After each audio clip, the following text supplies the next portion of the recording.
Hello mga katsoy! For today's video mga katsoy, ituturo ko sa inyo kung paano gawin ang Mohawk fade. May nag-request din sa atin mga katsoy, isang followers natin. Ito ang comment niya mga katsoy oh. Ang sabi niya, pa-request ako yung fade tutorial. Ang videong ito para sa'yo to Lods. Sana makatulong to sa'yo Lods.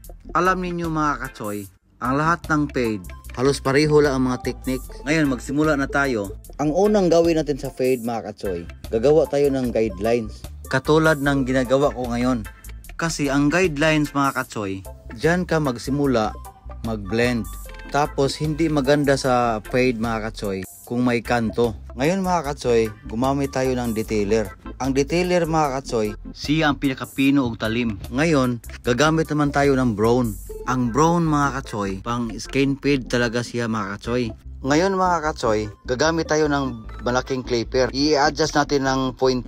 Ngayon mga katsoy, gagawa na naman tayo ng pangalawang guidelines. Ang distansya niya mga katsoy, bali half inch. Ang guidelines mga katsoy, yan ang pinaka-importante kung gagawa ka ng fade.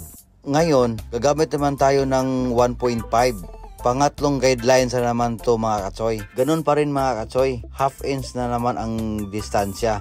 Para mamaya kung mag-blend ka na, hindi ka na mahirapan kasi may mga guidelines na. Ngayon mga katsoy, gagamit naman tayo ng number 1. Ang uunahin natin tanggalin ng guidelines, yun sa itaas, ang pangatlong guidelines. Ngayon mga katsoy, gagamit naman tayo ng 0.5 na guide. Ang tatanggalin natin yung pangalawang guidelines. Habang napatuloy tayo mga katsoy, shout out muna tayo. Shout out kay Orbin Miranda. Thank you for watching pre. Shout out kay Belinda Labi. Thank you for watching Lord. Ngayon mga katsoy, tinanggalan natin ng guide. Gagamit tayo ng 0 para tanggalin natin yung pinakaunang guidelines mga katsoy. Kapag matanggal mo lahat ng mga guidelines mga katsoy, kailangan mo siyang i-check sa malayo mga katsoy. Kasi ang fade mga katsoy, doon mo siya ma-appreciate ang gandang resulta kung sa malayo mo tingnan. Ngayon mga katsoy, maglinya na tayo gamit ang wall detailer. Ang wall detailer mga katsoy, para sa akin, number 1 siya sa panglinyahan. Nakikita nyo mga katsoy, parang biniblade lang.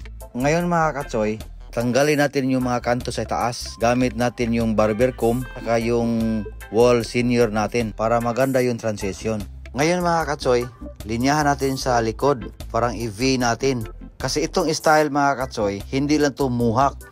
Collaboration to sa burst fade at saka Mohawk. Kung nagustuhan mo yung video ko mga katsoy, paki-comment down below. Paki-request na lang kung anong gusto ninyong gupit na ipagawa nyo sa akin.